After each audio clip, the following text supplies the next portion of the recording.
हाँ जी, आप कौन हैं? मैं मोहनदास करमचंद गांधी। मोहनदास करमचंद गांधी, अर्थात आप महात्मा गांधी हैं। हाँ, लोग मुझे प्यार से बापू कहकर पुकारते हैं। बारे में मुझे कुछ कहना है, लेकिन मुझे समझ नहीं आ रहा कि मैं क्या कहूँ। आज़ादी के बारे में तो तुम कुछ भी कह सकती हो। लेकिन बापू, मैं आपसे ये पूछना चाहती हूँ कि क्या हमारे देश को सच में आज़ादी मिली है? तुम ऐसा क्यों कह रही हो? आइए बापू, मैं आपको कुछ दिखाना चाहती हूँ कि हमारे सोसाइटी में क्या हो रहा है, कैसे आज के समय में भी एक लड़की को उसके पढ़ने का अधिकार नहीं दिया जा रहा।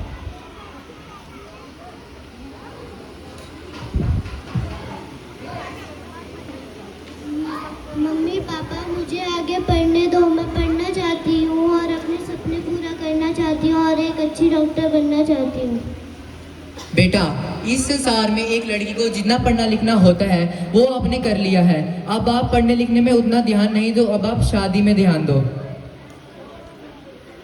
हे भगवान, इस संसार में एक लड़की को पढ़ने लिखने का कोई हक नहीं है और अपने सपने पूरे करने की भी कोई आज़ादी नहीं है। आइए बापू, अब मैं आपको रिश्वतखोर अधिकारी को दिखाती हूँ। नमस्कार साहिब।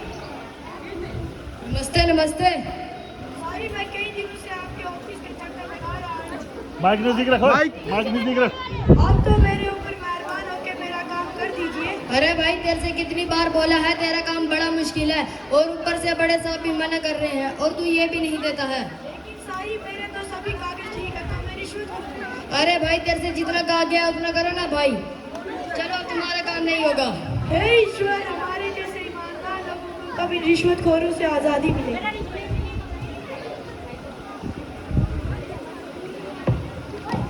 आइए बापू, अब मैं आपको अनाज की तस्करी करने वाले डीलर्स को दिखाती हूँ। अरे भैया, गेहूं और चावल तो मिले, पर बाकी का अनाज कहाँ है?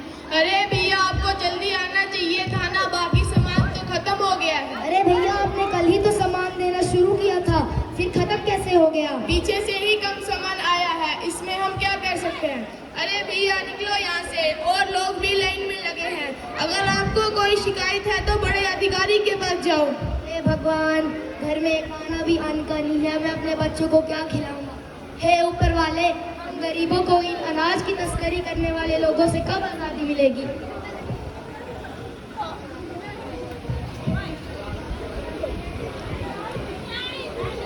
जैसे कि आप देख सकते हैं, आज भी हमारा देश पूरी तरह से आज़ाद नहीं हुआ है। आज भी हमारे समाज में बेटियों को पढ़ लिख कर अपने सपने पूरे करने का अधिकार नहीं है। इससे हमें यही सीख मिलती है कि हमें ना ही रिश्वत लेनी है और ना ही देनी है। इससे हम अपने देश को एक विकसित देश बना सकते हैं। धन्यवाद।